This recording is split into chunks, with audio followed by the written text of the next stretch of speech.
রুশ হামলায় ঝাঁঝরা ইউক্রেনের রাজধানী কিয়েভ। বৃহস্পতিবার স্মরণকালের সবচেয়ে ভয়াবহ হামলা করেছে রুশ বাহিনী। হামলায় ব্যবহার করা হয়েছে ৭ শতাধিক ড্রোন, ১৮টি ব্যালিস্টিক ও ক্রুজ মিসাইল। বৃহস্পতিবারের ওই হামলায় পুতিন কিছুটা ভিন্ন কৌশল নিয়েছে।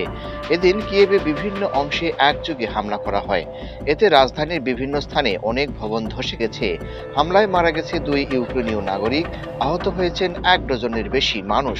এদিকে রুশ হামলা জোরদারের মধ্যে ইউক্রেনকে অস্ত্র পাঠাচ্ছে যুক্তরাষ্ট্র। বৃহস্পতিবার মার্কিন প্রেসিডেন্ট ডোনাল্ড ট্রাম্প এই ঘোষণা দেন। ইউরোপের বৃহত্তর সামরিক জোট ন্যাটোর মাধ্যমে কিয়েভকে দেয়া হবে এসব অস্ত্র, আর যুক্তরাষ্ট্রকে এসব অস্ত্রের মূল্য পরিশোধ করবে ন্যাটোভুক্ত দেশগুলো। প্রেসিডেন্সিয়াল ড্রডাউন অথরিটির আওতায় ট্রাম্পের একটি বিশেষ দল ইউক্রেনকে কি ধরনের অস্ত্র দেয়া যায় তা নিয়ে আলোচনা করছে।